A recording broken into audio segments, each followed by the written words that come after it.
you lovey-dovey's? I've missed everybody. I had just a lot of stuff come up over the weekend, just fun things. I've been a little social butterfly the last few days, which is not always like me. I tend to like my hermitage over here. I am a solitary witch living in the shadow of the forest edge, and I just love it. But every now and then, you know, especially during summer, I come alive, and I just randomly ended up going out on Saturday night with one of my bosses and his husband, and we went to play and we went dancing. But then the best part was that there was a drag show, and I had no idea we were going to the drag show, and I love the drag show. I'm obsessed. And every drag show I've ever been to, almost, has been a surprise that I didn't know I was attending until it was happening. And so it was just very spontaneous and spur of the moment. So yet again, another one. It was really great. We just had a really fun night. But when the show was over, we had a private booth, like a VIP corner booth. It was like, we didn't pay for it. The other people did. We went and met them after work. And, but it was really fun. I highly recommend it. It's not as expensive as you'd think. I think it was only like $125. And when you split that between a bunch of people, it's kind of nice. So we had such a good time. But when the show was over, we were like walking down from the stairs, and the floor is tile and marble. And like, why would you put marble tile and like wetness and drinks together? I don't know. But I ate shit. I stepped, and I was even wearing like non-slip soles because I had had my Freebird boots resoled with non-slips for work. And I ate shit like all the way, like flattened. No, I did not catch my fall at all. And I cannot believe I didn't get hurt. It was a miracle. It was probably because I was a little bit loose from drinking, but I was also clumsy and spilling my drinks a lot that night. So I wasn't even drinking that much because I kept just spilling everything, but I still managed to get a hangover the next day. And my neck was really sore. And then I like worked for the rest of the weekend. And then we went out as a group after work, some of us, Sunday night, because we were going to be closed Monday. So we all like kind of went out to pre-celebrate the 4th, I guess. And then on the 4th of July, some friends from work were like hanging out by the pool at their complex. And in Nashville, the apartment complexes like around town are like MTV Spring Break. It's like a resort or something of just like young single drunk people. So it was fine to sit on the outskirts of that. But I mean, y'all, I like being at the pool, and I really like water. But I'm also highly neurotic and easily grossed out. And so the whole time I was at the pool, I almost couldn't enjoy myself because I was sitting next to a wet, like, wad of tangled hair.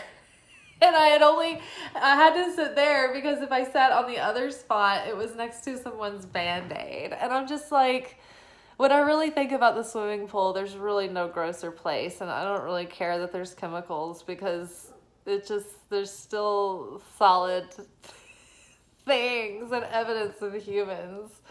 So none for me, thank you. I think that I will have to have a pool at my own house one day. But yeah, I just get so grossed out. And let's see what happened after pool day. Oh, I live in Nashville, in East Nashville, and on the way home, it was like really super easy for me to just park off of Shelby Street and walk over to like the pedestrian bridge or the Koreans Veterans Bridge and just watch the fireworks show. And it's one of the best in the countries. So that was really good. It was super easy. And then I went home and I started watching Stranger Things. I don't know if you guys are fans. I am. I love horror. I love 80s. I love 80s horror. I'm not a big fan of modern horror as much. I like the campiness of the 80s and the themes of that time and the synth and everything as a whole genre. And so I really love Stranger Things. And the street that I live on actually feels like Stranger Things. And I've got the woods behind me, and I always think they're alive. So I always like pretend they're a positive version of the Upside Down. And then after 4th of July, my sister's birthday is July 5th. And so we went out on my sister's boat and partied on the boat for an extra day. So it's just been a really long extended weekend. And then right before this, me and my friend Tracy got together and we went to eat sushi just now, and we had a big giant sushi feast. So that was great. But we did not have a drink afterwards. And I'm glad because I wanted to come home and do our video together. And it feels like this whole like July has been really quiet on the internet and just out in life. Like I think everybody's just out doing things outside and grilling and being in nature and probably on the water and going on trips and stuff. So nobody's doing their regular routines right now. So I didn't feel like we'd be missing much. And on an energetic level, I did feel like we were sort of just having a reboot moment anyway. It was like we were kind of running some updates on our software and then like doing a restart, kind of cycle. And it just felt sort of like one of those moments where it was just a void. And every night I just thought, if I show up online to make make a video right now, I'm just kind of forcing and not really giving, So I'm back today and I feel good. And I pulled some cards. I didn't even pull cards on Instagram for a few days. I just took a break.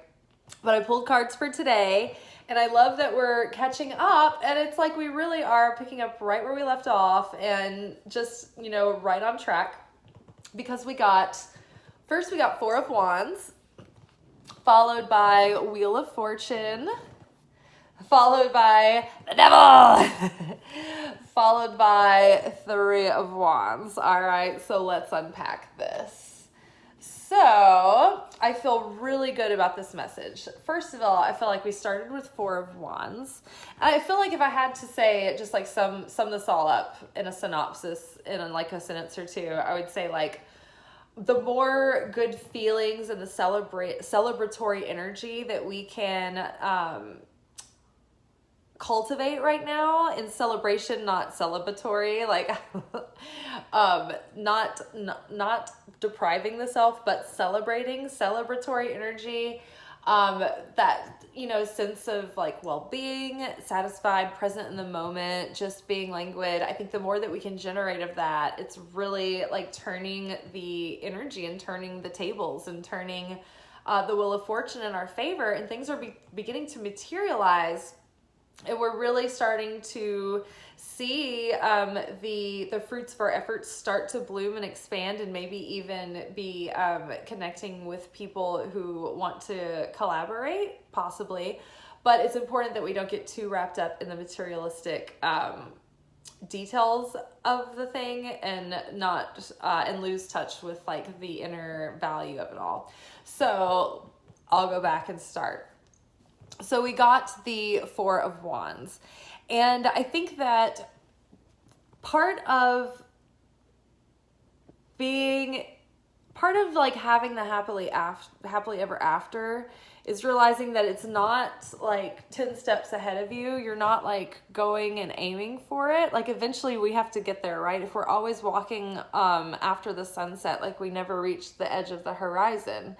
So it's like we're always chasing something that we can't reach. So the key is to be happy in the now, be present in the now, and have that sense of fulfillment in each moment. And it's just one of those things where you really just have to decide in every given moment, like, do I need to suffer right now? Do I have to hold on to this?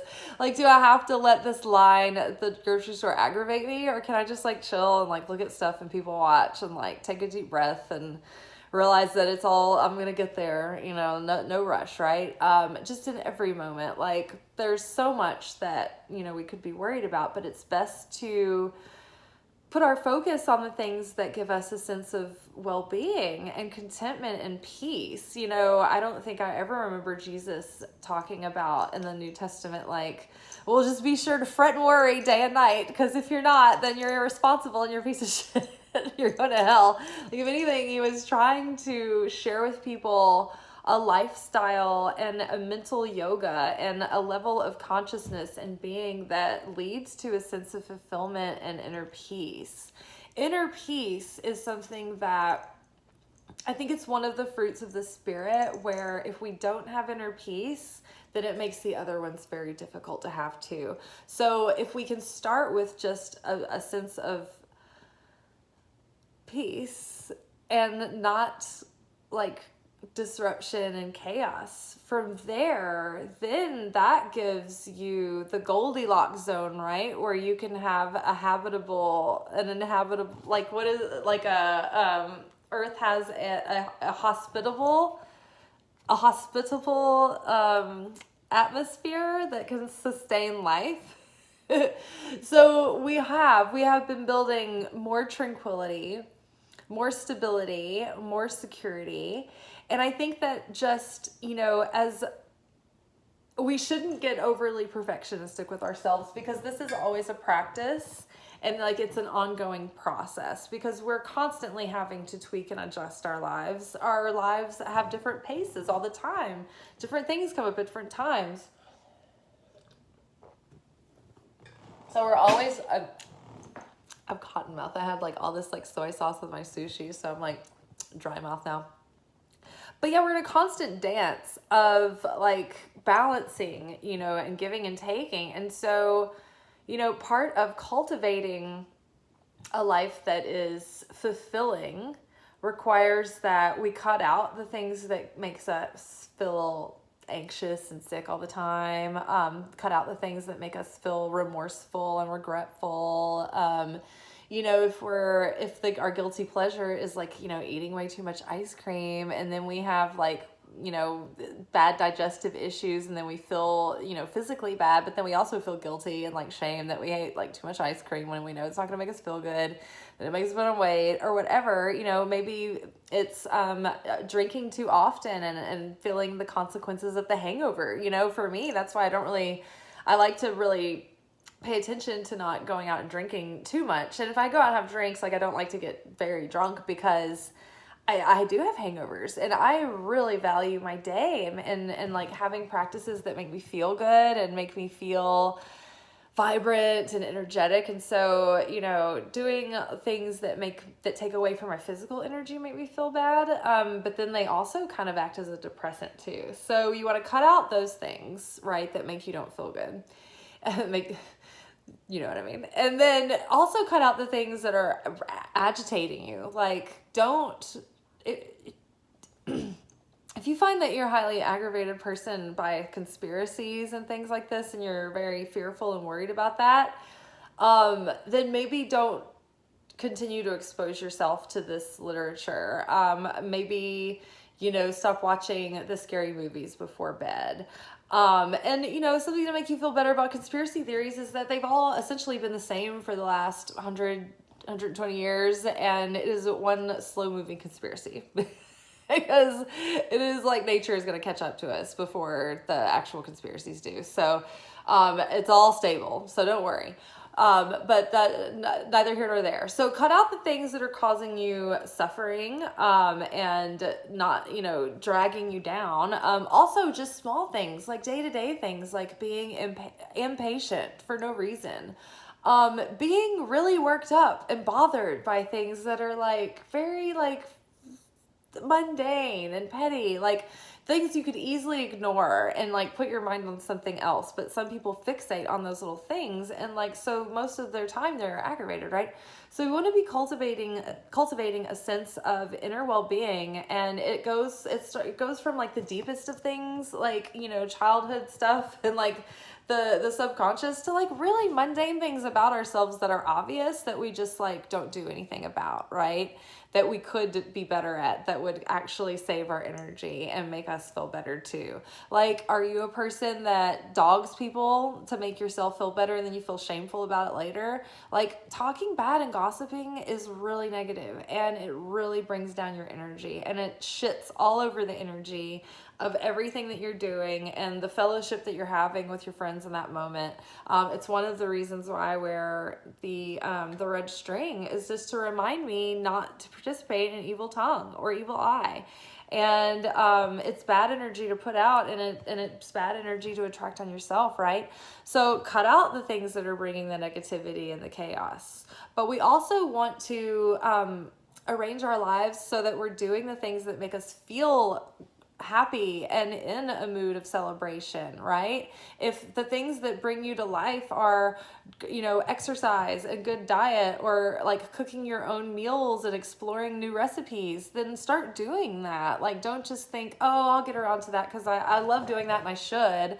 Like, really make it a part of your life, because those are the little things that you don't think are important, but those are the things that actually make you feel like you're living the life of your dreams. It's the little things. It's like, for me this year, I felt like I'm obviously not rich and famous and powerful or anything, but I feel like I'm living my dream life because on a day-to-day basis, I do the things that I want to do that make me feel good.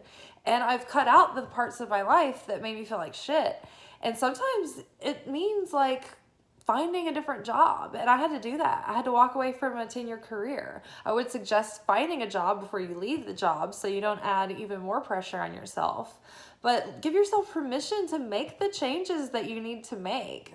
And also hold yourself accountable to make the changes that you need to make, Sometimes it means having to get up early and do it, or stay up later and do it, or changing something around in your schedule, or cutting something out. When we cut the things out that aren't in alignment, it opens up space for things that like build us up and make us feel good, right?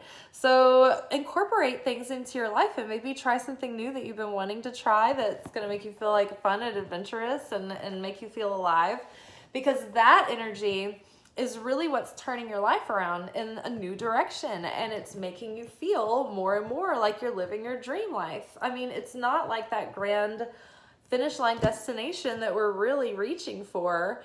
They've done studies that like people are only happy, like the difference between what makes people really super happy in income is usually when people can get up to like 100,000.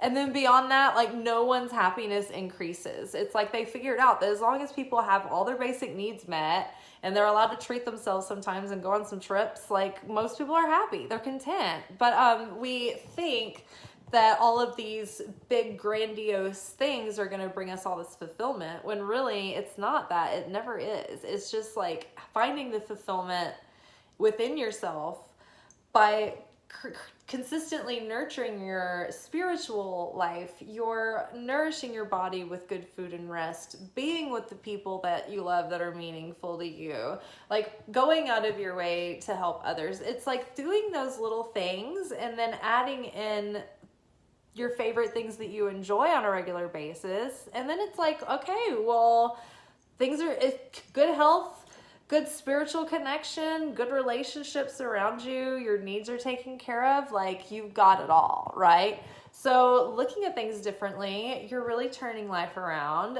Things are getting better. And when things are good, they start getting better and better because you're perpetuating more and more of this magnetic energy and aligning what's really authentic to you, right? And so your luck is turning around finally. The wheel is turning in your favor and things are starting to materialize. I mean, the positive aspect of the Devil card is that things are coming into material form, and it's also Saturn themes of self-discipline, like the Capricorn themes of being a good business person, knowing how to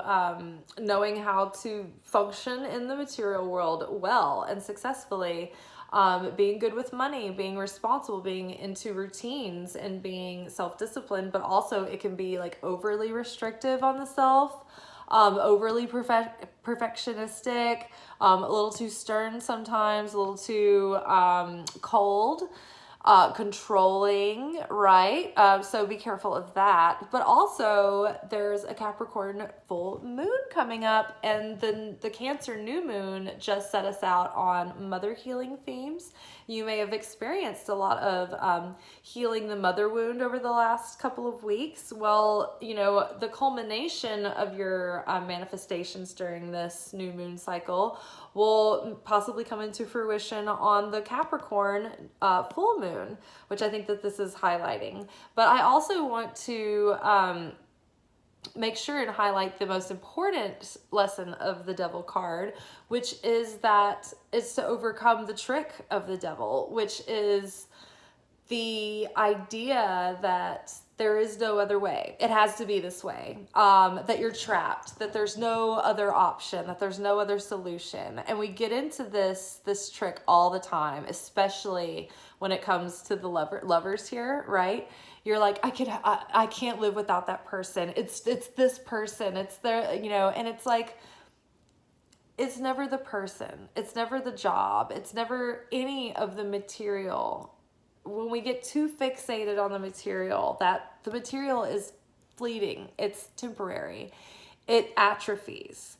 And so when we get too preoccupied on the materialism of things, of the way that the experience, the 3D experience of it, the having of the wealth, not the journey of the building of it, the adventure of building your empire, right? It's like, you know, your obsession with greed over what you're delivering to the world. You know, are you a visionary who's changing things and innovating and offering humanity, you know, things that they need and solving problems? Or are you just wanting to leave behind your own legacy for your own glory and grandeur?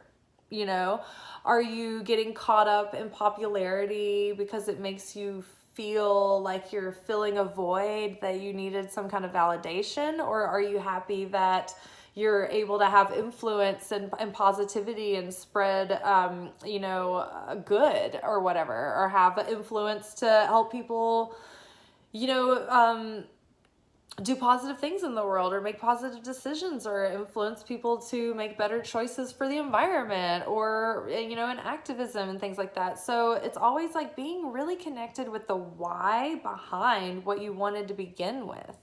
What is the deeper meaning for you? You know, what's the real purpose in it? How are you serving the good and helping heal the planet and heal humanity and bringing more light in, you know, rather than how it's serving you? We want to overcome the tendency of the soul to want to receive for the self alone, in order to have, you know, instant gratification, to, you know, alleviate discomfort and, you know, satisfy the flesh. And so, you know, another temptation, you know, temptations of the devil is for, you know, instant gratification. Oh, reach for, you know, happiness is going to come from money. Happiness is going to come from power. Happiness is going to come from having a lover, having, you know, a good sex partner, having, you know, maybe for some people it's like, oh, I want to be promiscuous and have sex with many people and I won't be satisfied until I've had sampled the whole world. And for some people they are like, you know, very they can't celebrate sex at all, you know. So it's getting over any kind of thing that has too much control over you and getting obsessed over the physical form it shows up in. So if all of life is just an avatar and a flesh suit, and it's all just different expressions of one source, right, the light, and it's just showing up in whatever way that our particular soul needs in that moment to bounce off of, to do the work of growing, of self-realization, of awakening, of, you know, correcting our weaknesses and evolving and transcending them, and then, you know, enhancing our strengths, then really you see through the vessel that things are showing up in, right? It could be many jobs, it could be many people, it could be many places, it could be many opportunities. But don't get so obsessed with the materialism of it. Really stay in alignment with the authentic core essence of what you vibe with, and that will maintain the resonance there. Not getting tripped up in the having of a specific thing, because the moment you become too attached, then you lose your power and it has power over you. Because if you're too attached, then you could lose something, and then you're dependent on it, and then you're beholden, right? Because it has dominion over you, and you want sovereignty, and you want to be eternal and unchanging. And the only way to do that is to know that all fulfillment, all satisfaction, it doesn't come from the physicality of what's in front of you, but it comes from the connection to the source that all that is. And when you experience knowing that, you see the magic and the miracles and like the divinity peeking out at you from everywhere, and you see that life is always playing with you, and it's very satisfying, and then you feel very taken care of, you feel very seen, and you feel very loved and nurtured, and you start to realize that you love and nurture yourself too, and you see yourself, and you can meet your needs too, and all of a sudden you feel less needy, right? And you're like less dependent on others, and suddenly it's like, oh, I'm in the vibration of love and of having and of fulfillment, and I'm satisfied and having fun in this moment, and I'm not like wringing my hands over, this line taking so long. So I'm just content and satisfied, and I don't need anything, and I'm good, and the more you can be in that state, it's like the more good things will come. So don't get too caught up in the materialism. Also, there is a lot of momentum that you're building right now in the new life and the new cycle you're starting, and all the things that are beginning to materialize and come into fruition because your luck is changing. So, we've all been building these foundations and these new routines and these new practices with ourselves and these new dreams. And it's like we're starting to putting the Legos on the foundation. The building blocks are starting to become something, and they're starting to take shape. And so we're expanding a little bit, and we might have, even some people that want to collaborate or whatever, but it's all really starting to come into form. But the important part is to stay in alignment with the core essence of what we want to bring and offer, what we're really creating, and how we want to feel and what we want to experience and what we want to build for ourselves, right? And not get too hung up on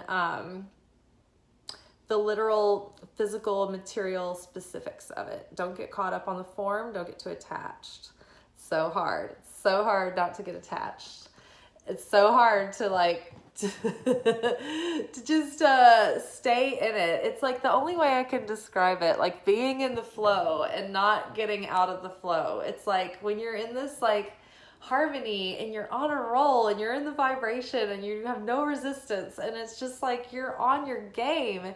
It's just trying not to trip yourself up by becoming too aware of the fact that you are in the flow and you don't want to fuck it up. And it's like kind of like when you're tripping and you're like, oh man, this is great, I'm so lost in the moment. And then you're like, wow, this is great, this trip is awesome. And then when you see yourself from outside of yourself tripping, it like throws you out of it, and you're like, oh no, I broke the spell, I ruined it, and you're almost like, it's kind of hard to get back in as deep after you kind of wake up to you wake back up and you disconnect from being there. I don't know if anybody does psychedelics, you'll know what I'm talking about.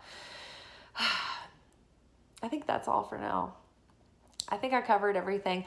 Actually, I'm going to copy and paste the written blog from today. I think I covered some other things in a few other aspects. But I think I did. I did want to remember to go back about the atrophy thing. That when we start valuing the physical representation, the physical world too much, the material world atrophies. And it falls away, and it doesn't satisfy us for long. It's very fleeting. So that's why we have to value our why, the reason that we want to do a certain mission or have a certain purpose or calling or get a certain goal or have a certain adventure or experience or whatever it may be.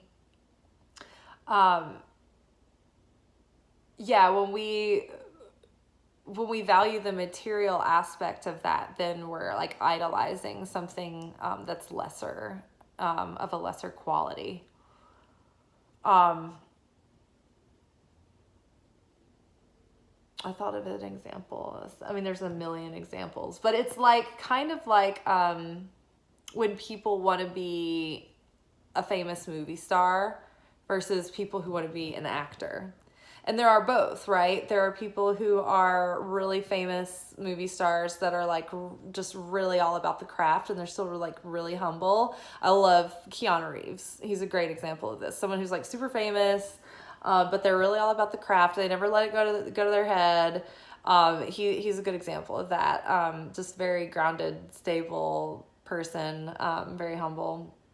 But people who have a desire to be famous because they think that it's going to bring them happiness, or like they need the money to they need millions of dollars to bring them happiness. They usually they hit a really hard rock bottom because they discover they're disillusioned and the towers crash. They lose that false sense of security because when they get the fame and the money and the power, they realize that it isn't satisfying at all, and that they have to start over from scratch looking for fulfillment because it's not in the material things at all. Even when you get them, it's like a temporary high, but it goes away. And the only way to get the real fulfillment is by knowing that like it comes from like our divine source. Some know it as God. Some find that to be a very limiting term. Yeah, but I don't know. I feel very satisfied knowing a lot of times that just like little things from the universe where I know God's looking out for me. Like I was, I don't know, processing a lot during the fireworks show. For some reason, it was just coming up then. And maybe it was all those like firework blasts, and they were so strong that they were just like kind of giving me jolts to my chakras, but just a lot of stuff was coming up and coming through. And there was one out of the whole show, one firework that exploded into the shape of a heart. And the man next to me goes, "That was for you." And I was like, I was like, you have no idea. But I was just like, thank you. But on the inside, I was like, you don't even know. I know it's my heart. But yeah, that was like, just one of those moments where you're like, I know I'm taken care of. And for me, that moment is just as good as many others, I guess. I don't know. But little things like that keep me satisfied most of the time. And I think also not letting like little dumb stuff bother me so much is usually also a huge part of the maintenance. So it's like not letting the bullshit pile up and also really cherishing the small things. And then you're golden. All right, Yins. I'm going to drink like 20 gallons of water. And I'm going to relax. I'm going to watch Stranger Things. And it rained today, so I don't have to water the plants. But I might sit outside for a minute and just enjoy them. All right. Well, I will see you tomorrow. Y'all be good, but not too good. Ta-ta.